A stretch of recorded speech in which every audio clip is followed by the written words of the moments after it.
이게 다 진짜라고요? 통장을 보여주세요. 지금 당장. 평화로운 시골 마을에 울려 퍼진 충격적인 소리. 그리고 쓰러진 한 노인의 모습.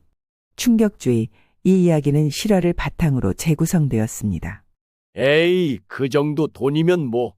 은행 이자만 해도 월 1,000만 원은 거뜬하지. 마을 노인회장 박만석 75은 입만 열면 돈 자랑이었다.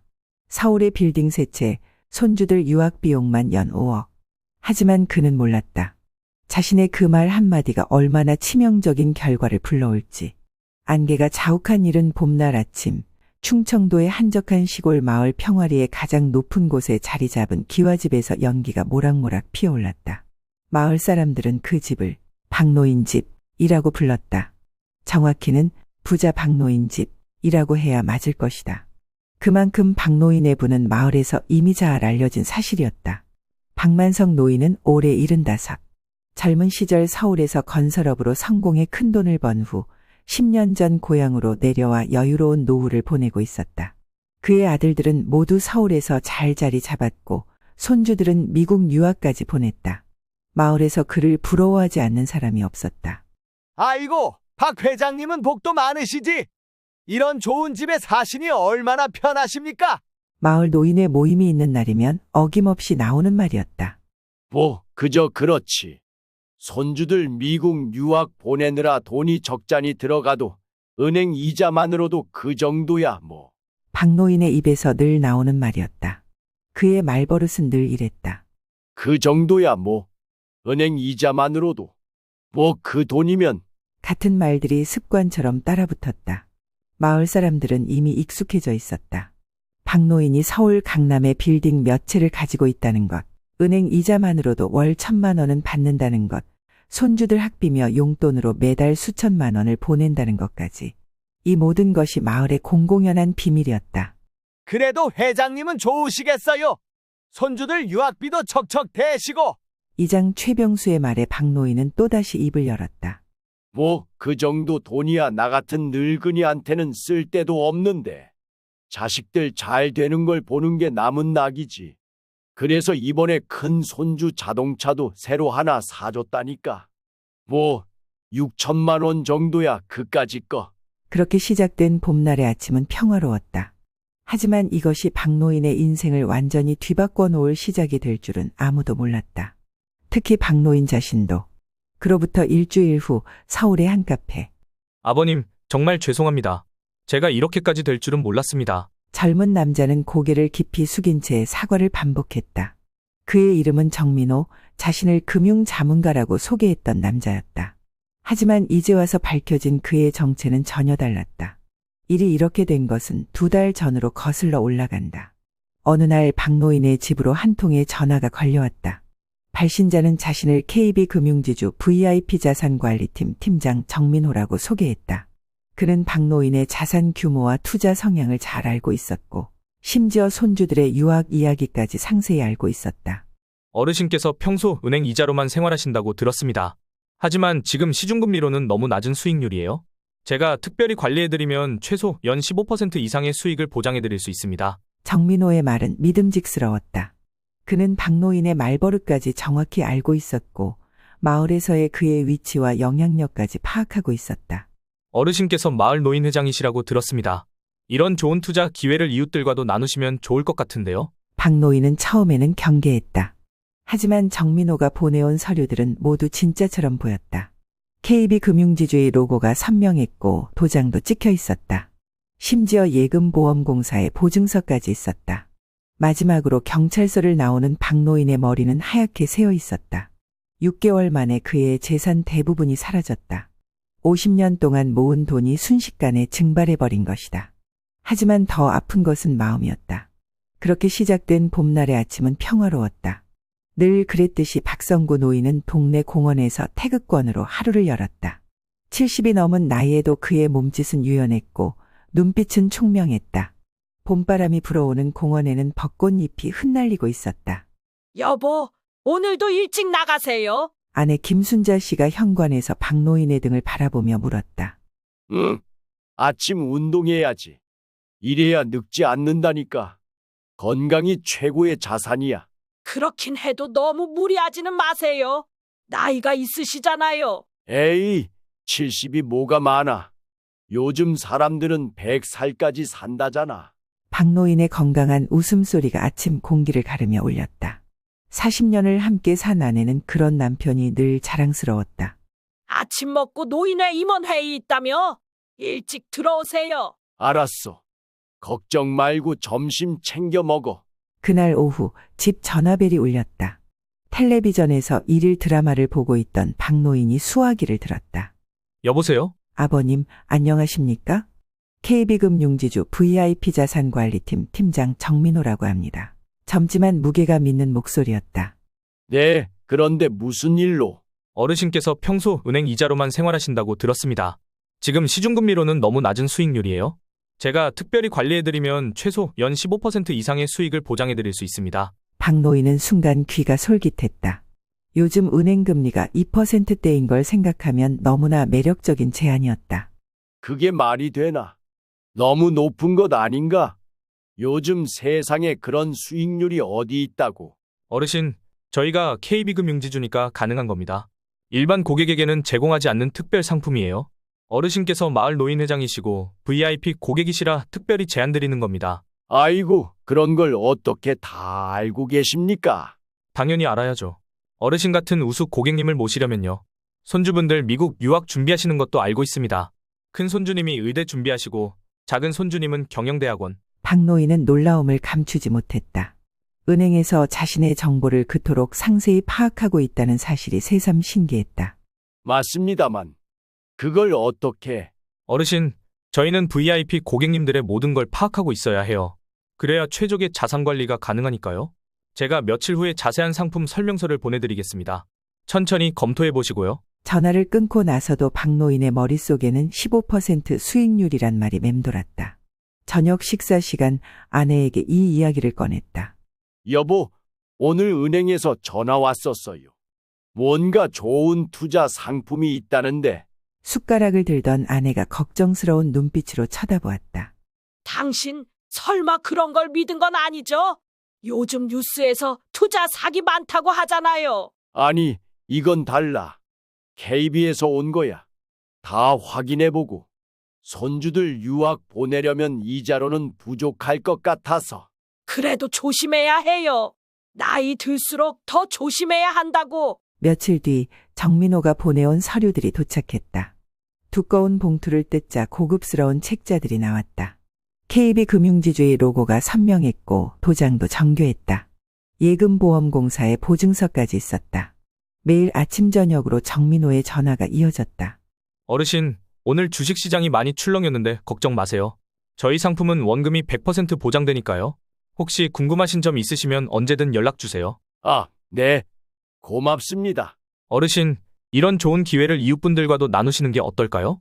마을 어르신들도 다들 은행이자 받으면서 고민이 많으실 텐데. 정민호의 말투는 항상 공손했고 전문성이 묻어났다. 통화할 때마다 금융시장 동향을 상세히 설명해 주었고 때로는 박노인의 건강까지 걱정해 주었다. 한 달 뒤 첫 수익금이 입금되었다. 여보 봐요. 정말 약속한 대로예요. 15% 수익이 들어왔어요. 통장을 들고 아내에게 달려간 박노인의 얼굴에는 흥분이 가득했다. 정말이네요. 그래도 더 지켜봐야. 에이, 당신은 너무 걱정이 많아. 이제 손주들 유학 걱정 안 해도 되겠어. 내가 평생 은행만 믿고 살았던 게 오히려 잘못이었던 거야. 노인회 임원들과 모임에서도 이 이야기가 나왔다. 회장님, 정말 그런 좋은 상품이 있다면서요? 요즘 이자가 너무 없어서 걱정인데. 저도 좀 소개해 주세요. 손주들 학원비도 부족하고. 그래, 내가 정민호 팀장한테 얘기해 볼게. 다들 고생하는데 이런 기회는 나눠야지. 4개월이 지났다. 처음으로 수익금이 하루 늦게 들어왔다. 죄송합니다, 어르신. 시스템 오류였습니다. 다음부턴 이런 일 없도록 하겠습니다. 제가 어르신 댁으로 직접 찾아뵙고 사과드리고 싶은데요. 아니야, 바쁠 텐데 그럴 필요 없어요. 5개월째 수익금이 일주일이나 늦어졌다. 전화도 잘 받지 않았다. 팀장님, 왜 자꾸 전화를 안 받으시나? 불안한 마음에 밤잠을 설치던 박노인에게 겨우 연락이 왔다. 죄송합니다, 어르신. 지금 새로운 투자처를 발굴하느라 좀 바빠서요.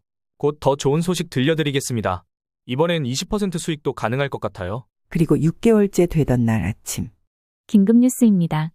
KB금융지주를 사칭한 대규모 투자 사기단이 검거되었습니다. 피해액은 수백억 원대로 추정됩니다. 사기단은 고령자들을 대상으로 여보, 빨리 나와보세요. 아내의 다급한 목소리에 박노인은 TV를 보았다. 화면 속 수갑을 찬 사람 중에는 정민호가 있었다. 순간 온몸에서 힘이 빠졌다. 은행에 달려갔다.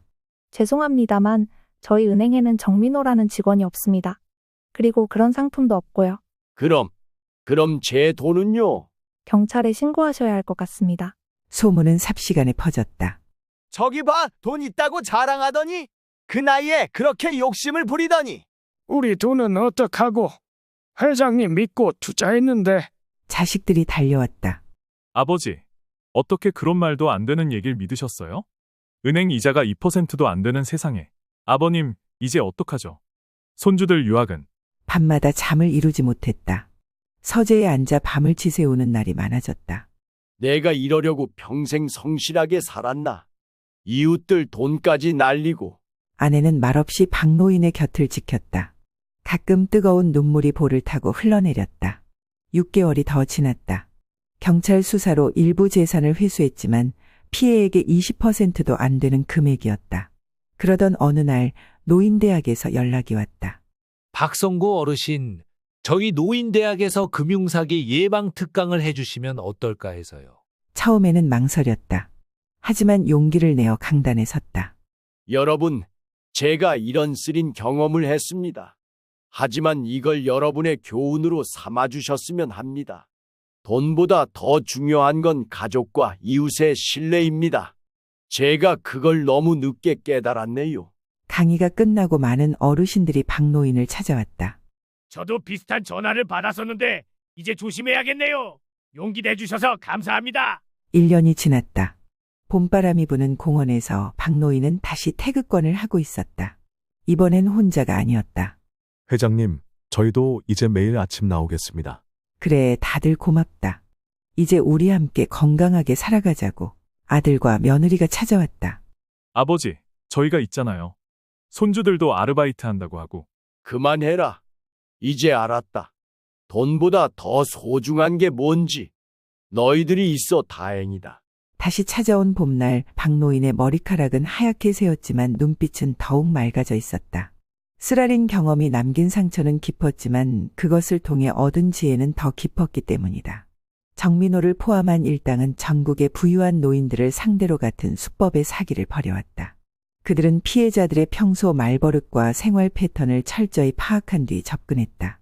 박노인의 경우 마을에서 그의 재산을 과시하는 말버릇이 알려져 있었기에 더욱 쉬운 표적이 되었던 것이다. 1년이 지났다. 이제 박노인의 집은 예전만큼 호화롭지 않다. 손주들의 유학도 중단되었고 서울의 건물들도 대부분 처분해야 했다. 하지만 그의 얼굴에는 이상하게도 평온함이 깃들어 있었다.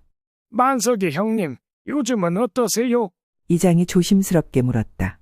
그저 그렇지. 뭐, 박노인의 대답은 짧았다. 더 이상 은행 이자가 얼마다. 손주들 용돈으로 얼마를 보냈다는 말은 나오지 않았다. 대신 그의 입에서는 다른 말이 나왔다.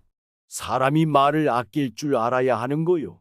특히 돈 이야기는 입 밖으로 내지 말아야 할 말이었는데. 그의 눈에는 깊은 깨달음이 서려 있었다. 자랑할 것도 부러워할 것도 없는 거요. 결국 우리 모두 빈손으로 왔다가 빈손으로 가는 건데. 박노인의 이야기는 마을 전체의 교훈이 되었다. 사람들은 이제 돈 자랑을 하는 대신 서로의 안부를 물었고 재산을 과시하는 대신 따뜻한 정을 나누었다. 그의 겨울 박노인은 마을 노인회관에 작은 도서관을 열었다. 남은 재산으로 만든 그 공간에서 그는 아이들에게 책을 읽어주었다. 그리고 종종 이런 말을 덧붙였다. 돈은 말하면 날아가는 거란다. 하지만 지혜는 나눌수록 자라나는 법이지. 마을 사람들은 이제 박노인을 부자 박노인이 아닌 지혜로운 박노인이라고 불렀다. 그리고 그의 이야기는 오랫동안 마을의 교훈으로 전해졌다. 마르는요, 침묵은 금이다. 라는 옛말처럼 박노인은 뼈아픈 대가를 치르고 침묵의 값어치를 배웠다. 그리고 그 교훈은 우리 모두에게 깊은 울림을 주고 있다. 박노인의 이야기는 여기서 끝나지 않았다. 그의 변화는 마을 전체에 새로운 바람을 불러일으켰다. 특히 그가 도서관을 연 후의 변화는 더욱 극적이었다. 처음에는 단순히 책을 읽어주는 공간으로 시작했지만 점차 마을의 문화 중심지로 발전해갔다. 할아버지, 오늘은 어떤 이야기 들려주실 거예요? 도서관에 모인 아이들의 눈빛은 반짝였다. 박노인은 이제 돈 자랑 대신 삶의 지혜를 나누었다. 오늘은 욕심쟁이 당나귀 이야기를 들려줄까? 욕심을 부리다가 가진 것도 잃어버린 당나귀 말이야. 아이들은 박노인의 무릎을 베고 누워 이야기를 들었다. 그의 목소리에는 이제 과거의 허영심 대신 따뜻한 연륜이 묻어났다. 도서관은 저녁이면 어른들의 배움터가 되었다. 마을의 노인들이 모여 글을 배우고 젊은이들은 농사 기술을 공유했다. 돈 자랑과 허세로 가득했던 과거의 모임과는 전혀 다른 분위기였다. 만석의 어른, 요즘 도서관이 참 좋아졌어요. 덕분에 우리 마을이 달라졌어요. 이장의 말에 박노인은 겸손하게 웃었다. 내가 한 게 뭐 있나? 그저 잘못을 바로잡으려 노력했을 뿐이지. 그의 변화는 가족 관계에도 영향을 미쳤다. 어느 날 오랫동안 연락이 끊겼던 큰아들이 찾아왔다. 아버지, 요즘 마을 사람들이 아버지 얘기를 참 많이 해요. 도서관에서 하시는 일들. 다들 좋아하더라고요. 아들의 눈에는 뭔가 달라진 아버지의 모습이 보였다. 과거의 허세 부리던 모습은 온데간데 없고 겸손하고 따뜻한 어른의 모습만이 남아있었다. 아버지, 죄송해요. 제가 너무 성급하게 판단했나 봐요. 아니다. 내 말이 맞았어. 아버지가 잘못했던 거야. 둘은 오랜만에 마음을 터놓고 이야기를 나눴다. 돈 자랑으로 가득했던 과거의 대화와는 전혀 다른 진정한 부자 간의 대화였다. 시간이 흐르면서 박노인의 도서관은 마을의 자랑이 되었다. 이웃 마을에서도 소문을 듣고 찾아오는 사람들이 늘었다. 박노인 어른 이야기 들으러 왔습니다. 요즘 젊은이들 사이에서 소문이 자자하더라고요. 찾아오는 사람들에게 박노인은 자신의 실수와 깨달음을 진솔하게 들려주었다. 돈이 전부가 아니더군요. 오히려 돈 자랑이 화를 부르는 경우가 많았어요. 제가 직접 겪어보니 말이죠. 그의 이야기는 깊은 울림을 주었다. 특히 젊은이들에게 그의 경험담은 값진 교훈이 되었다. 어느 날 도서관에서 특별한 일이 있었다. 한 젊은 부부가 찾아온 것이다. 저희가 서울에서 시골 생활을 준비하고 있는데 이 마을 이야기를 듣고 왔습니다. 특히 박노인님 도서관 얘기를. 젊은 부부의 방문을 시작으로 마을은 새로운 변화를 맞이했다. 도시를 떠나 시골살이를 꿈꾸는 사람들이 하나둘 마을을 찾아왔다. 그들은 박노인의 도서관에서 마을 사람들과 교류하며 시골 생활을 배워갔다. 처음에는 돈이 전부인 줄 알았어요. 서울에서 고액 연봉을 받으면서도 늘 불안했거든요. 하지만 이곳에 와서 박노인님 이야기를 들으며 많은 것을 깨달았습니다. 젊은 부부의 말에 박노인은 깊이 공감했다. 자신도 한때 돈을 인생의 전부라고 생각했으니까. 마을의 변화는 계속되었다. 도서관은 단순한 책 읽는 공간을 넘어 마을의 소통 중심지가 되었다. 농사 기술을 나누는 공간이 되었고 전통 문화를 배우는 장소가 되었다. 특히 주목할 만한 것은 이야기 나눔 시간이었다. 매주 토요일 저녁 마을 사람들은 도서관에 모여 각자의 인생 이야기를 나눴다. 저도 한때는 박노인님처럼 돈 자랑하기 바빴습니다. 하지만 이제는 달라졌어요. 제가 겪은 실수와 후회를 젊은이들에게 들려주고 싶어서요. 김철수 노인의 고백은 많은 이들의 공감을 샀다. 그는 한때 마을에서 두 번째로 부자였지만 투자 실패로 재산을 잃은 경험이 있었다. 저는 반대로 가난을 한탄하기만 했어요. 난 돈이 없어서 라는 말이 입에 붙어 살았죠. 하지만 그게 오히려 저를 더 가난하게 만들었다는 걸 이제야 깨달았어요. 이영희 할머니의 이야기도 마을 사람들의 마음을 울렸다. 그녀는 이제 없다를 말하는 대신 있는 것에 감사하며 살았다. 도서관은 세대 간 소통의 공간이 되기도 했다. 마을의 청소년들이 노인들에게 스마트폰 사용법을 가르쳐주고 노인들은 젊은이들에게 전통 농사 방법을 전수했다. 할아버지, 이제 카카오톡 쓸 줄 아세요? 그럼 내가 가르쳐준 대로 잘하고 있지. 대신 나는 내게 우리 마을 토종 종자 가꾸는 법을 알려줄게. 이런 대화가 도서관 안에서 자연스럽게 오갔다. 박노인의 가족 관계도 크게 달라졌다. 서울에 사는 아들들이 주말마다 가족들을 데리고 내려왔다. 손주들은 할아버지의 도서관에서 놀기를 좋아했다. 할아버지, 우리 서울에서도 이런 도서관 만들어요. 그래, 좋은 생각이구나. 하지만 도서관보다 더 중요한 건 마음이란다. 돈이나 물건을 자랑하는 게 아니라 지혜와 사랑을 나누는 마음 말이야. 손주들은 할아버지의 말씀을 새겨들었다. 그들은 서울로 돌아가서도 할아버지에게 배운 가치를 실천하려 노력했다. 그러던 어느 날 마을에 예상치 못한 위기가 찾아왔다. 대기업에서 마을 근처에 대규모 리조트 단지를 짓겠다는 계획을 발표한 것이다. 개발이 되면 땅값이 오를 텐데 좋은 거 아닙니까? 우리 마을도 이제 돈 벌 기회가 온 거죠. 일부 주민들은 즉각적인 찬성 의견을 보였다. 특히 젊은 층에서는 개발에 대한 기대감이 컸다. 하지만 박노인은 깊은 고민에 빠졌다. 그가 걱정한 것은 돈이 아니었다. 지난 1년간 일군 마을의 공동체 정신이 물질 만능주의에 무너질까 두려웠다. 여러분, 잠시 생각해 봅시다. 우리가 진정으로 원하는 것이 무엇인지. 도서관에서 열린 마을 회의에서 박노인이 입을 열었다. 제가 한때 돈을 최고라 여기며 살았습니다. 그 결과가 어땠습니까? 사기도 당하고 가족과도 멀어졌죠. 하지만 지난 1년간 우리는 돈보다 더 소중한 것을 만들어 왔습니다. 그의 말에 마을 사람들은 숙연해졌다. 지난 1년간의 변화가 하나둘 떠올랐다. 우리 손주가 도시 친구들한테 자랑하더군요. 우리 마을 도서관에서는 돈 자랑 대신 지혜를 나눈다고. 저는 처음으로 제 인생 이야기를 다른 사람들과 나눌 수 있었습니다. 그동안 혼자 끌어안고 살았던 아픔을 농사 기술도 나누고 음식도 나누고 돈으로 살 수 없는 것들이 많았습니다. 마을 사람들의 이야기가 이어졌다. 그들은 깨달았다. 진정한 부자는 돈이 많은 사람이 아니라 나눌 수 있는 것이 많은 사람이라는 것을. 결국 마을은 뜻을 모았다. 리조트 개발은 거절하고 대신 행복마을 만들기 프로젝트를 시작하기로 했다. 도서관은 더욱 확장되었다. 주민들이 십시일반 모은 돈으로 작은 공연장도 만들었다. 마을의 청년들은 도시 청년들을 위한 전원생활 체험 프로그램을 기획했다. 우리가 가진 것을 나누면 더 커진다는 걸 이제야 알았습니다. 이장의 말에 마을 사람들은 고개를 끄덕였다. 박노인의 변화는 더욱 깊어졌다. 그는 이제 자신의 실수를 통해 배운 교훈을 더 적극적으로 나누기 시작했다. 여러분, 돈 자랑은 결국 자신을 해치는 독이 됩니다. 하지만 지혜와 경험을 나누는 것은 모두를 살리는 약이 되지요. 그의 강연을 듣기 위해 전국에서 사람들이 찾아왔다.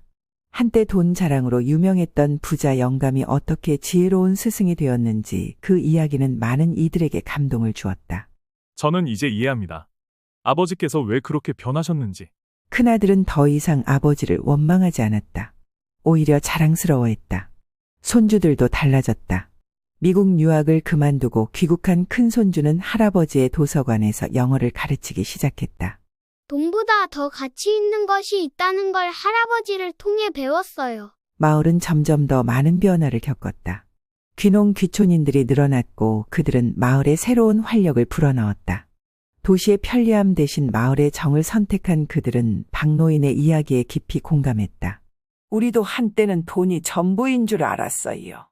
하지만 이곳에서 발견한 것들은 돈으로 살 수 없는 것들이었습니다. 마을은 이제 행복마을이라는 새로운 이름으로 불리게 되었다. 물질적인 부보다 마음의 부를 추구하는 곳이라는 의미였다. 2년이 지난 어느 가을날 마을은 특별한 행사를 준비하고 있었다. 행복마을 문화제의 첫 개최였다. 도서관 개관 2주년을 기념하며 마을의 변화를 축하하는 자리였다. 박노인님, 오늘 기조연설 부탁드립니다. 아니, 나보다는 마을 사람들의 이야기를 더 들어보는 게 좋지 않겠나. 하지만 사람들은 한마음으로 박노인을 단상으로 이끌었다. 그의 변화가 마을 전체의 변화를 이끌었다는 것을 모두가 알고 있었기 때문이다. 여러분, 박노인이 떨리는 목소리로 말을 시작했다. 2년 전 제가 모든 것을 잃었을 때 저는 인생이 끝났다고 생각했습니다. 평생 모은 재산을 잃었을 뿐만 아니라 체면도 잃었고 가족과의 관계도 잃었죠. 청중들은 숨죽여 그의 이야기를 들었다. 하지만 지금 돌이켜보면 그때가 제 인생의 진정한 시작이었는지도 모르겠습니다. 돈이라는 허상을 쫓느라 보지 못했던 진짜 소중한 것들을 보게 되었으니까요. 그의 눈에서 눈물이 흘렀다. 이제 우리 마을에는 돈 자랑이 없습니다. 대신 서로의 지혜를 나누고 경험을 나누고 정을 나눕니다. 그리고 이런 나눔은 나눌수록 더 커진다는 걸 우리 모두가 경험했지요. 청중석에서도 눈시울을 붉히는 사람들이 많았다. 우리 마을이 이렇게 변한 것은 제 공이 아닙니다. 여러분 한 분 한 분이 진정한 가치가 무엇인지 깨닫고 실천해 주셨기 때문입니다. 그의 연설이 끝나자 우레와 같은 박수가 터져나왔다. 이어진 문화제에서는 다양한 변화의 이야기들이 공유되었다. 저는 20년 동안 돈 모으는 것만 생각했어요. 은행 이자가 얼마인지, 주식이 얼마나 올랐는지 그게 전부였죠. 하지만 이제는 달라졌어요. 매일 아침 도서관에서 아이들에게 책을 읽어주는 시간이 제 인생에서 가장 행복한 순간입니다. 전직 은행원 출신의 김영호 씨의 고백이었다. 저는 반대로 항상 돈이 없다고 한탄했어요. 그런데 이제는 달라졌어요. 제가 가진 것을 나누면서 오히려 더 풍요로워졌거든요. 제가 담근 김치 한 포기가 이웃의 마음을 열 수 있다는 걸 이제야 알았어요. 이시 할머니의 이야기에 많은 사람들이 공감했다. 문화제는 단순한 행사를 넘어 마을의 새로운 전환점이 되었다. 이날의 이야기들은 책으로 엮여 전국으로 퍼져나갔다. 행복마을 이야기라는 제목의 이 책은 물질 만능주의에 지친 현대인들에게 큰 울림을 주었다. 특히 박노인의 이야기는 많은 이들의 마음을 움직였다. 돈 자랑으로 시작해 사기를 당하고 모든 것을 잃은 후 오히려 더 큰 것을 얻게 된 그의 여정은 현대 사회에 크나큰 교훈을 주었다. 이제 마을에는 새로운 계획들이 진행되고 있었다. 청년들이 중심이 되어 행복마을 협동조합을 만들었고 마을의 농산물을 도시의 소비자들과 직접 연결하는 프로그램을 시작했다. 우리는 단순히 물건을 파는 게 아닙니다. 마을의 이야기와 가치를 함께 나누는 거죠.